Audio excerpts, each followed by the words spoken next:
We turn today to 1 Corinthians and chapter 4 and verse 3.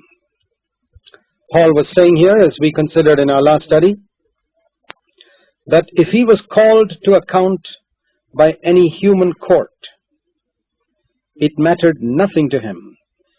And this is a very important attitude to be found in a true servant of God, that he is ultimately answerable to God alone. The fact that people appreciate him or depreciate him should not puff him up or discourage him. The important thing is God, who sees the heart, sees the motives, sees the hidden things that men cannot see. What is God's assessment of his life? Paul lived like this. In other words, he was a servant of God who sought to be faithful before God's face alone and not before the face of man. He says it's a very small thing, or in other words, we could put it like this: it mattered nothing to him what the Corinthian Christians thought about him or his ministry. The Corinthian Christians could have examined him, evaluated his ministry, evaluated his doctrine, evaluated his life.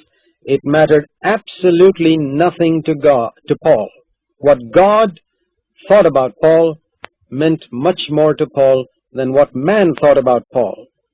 And this is very important. It's only thus that we can be true servants of God. Only thus will we be free from the opinions of men. Luke 16:15 says, all that is big and great in the eyes of men is an abomination to God. The fact that man has a high opinion of us may still mean that we are an abomination in God's eyes. That does not necessarily guarantee that God also has a high opinion about us.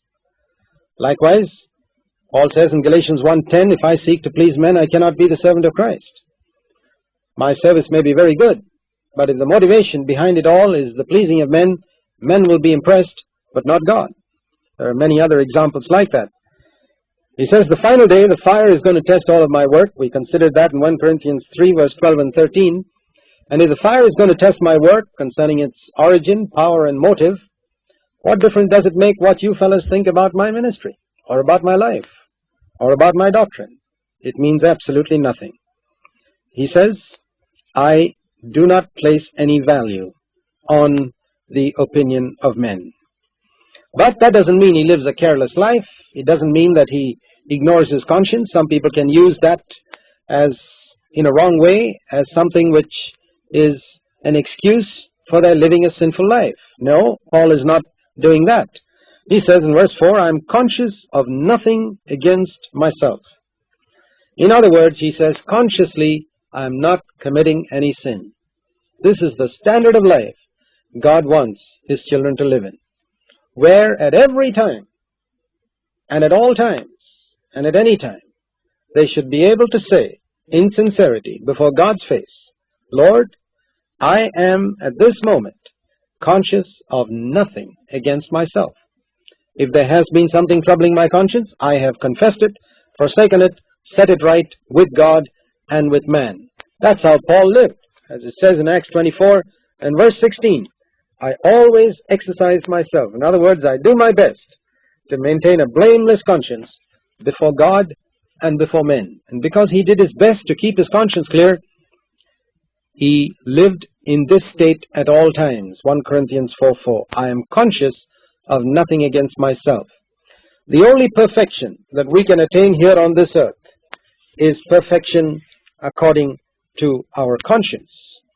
In Hebrews chapter 9, verse 9, it speaks about being perfect in conscience. This is the perfection that Paul speaks of in 1 Corinthians 4, verse 4. Perfect in conscience.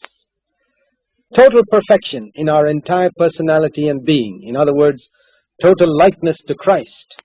1 John 3:2 tells us can only take place when Jesus returns.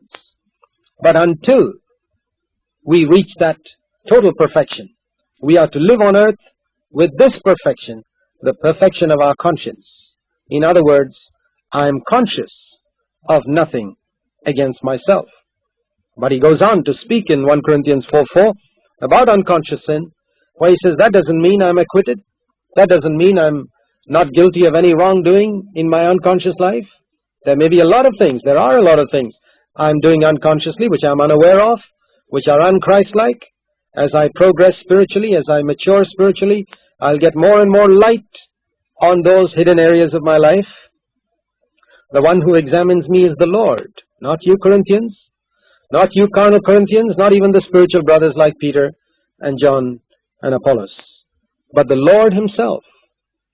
Now, once we take this position, we are free from the opinions of men, and yet we live in a healthy fear of God that acknowledges that there is sin in our unconscious part that we are unaware of. We're not guiltless before the Lord, and yet as far as our conscience goes, we are guiltless. We are perfect in our conscience, but imperfect in our unconscious life. This is true spiritual maturity. And because of this, because we can only see a person's external fruit, and it's only by that external fruit that the Lord has authorized us to judge others. In Matthew chapter 7, verse 16, Jesus said, "By their fruits you shall know them." Many people are confused by Matthew chapter 7:1, which says, "Do not judge." But Matthew 7:1 must be balanced up with Matthew 7:16. Do not judge, but you shall know them by their fruits. And we understand a little more about that when we come to 1 Corinthians 4:5, because he's dealing here also with this subject of not judging others. What do we learn from this? Paul says, "Therefore," verse 5, "do not go on passing judgment before the appointed time." What is the appointed time for judging others? The appointed time for judging others is the judgment seat of Christ. Until that day, we have no right to judge, to pass judgment. Wait, he says, and waiting for the Lord's time is one of the most difficult things for human beings to do. They are in such a hurry in all matters, including the matter of judgment. He says, wait until the Lord comes. There are certain things, he says in 1 Corinthians 4:5, which will be brought to light only in that day. And there are two things particularly that he mentions here. And we need to read this verse very closely, because it's telling us not to pass judgment in these two matters. One, the things hidden in the darkness. In other words, a man's private life, his thought life, the areas of his life which you cannot see. Don't pass a judgment on it.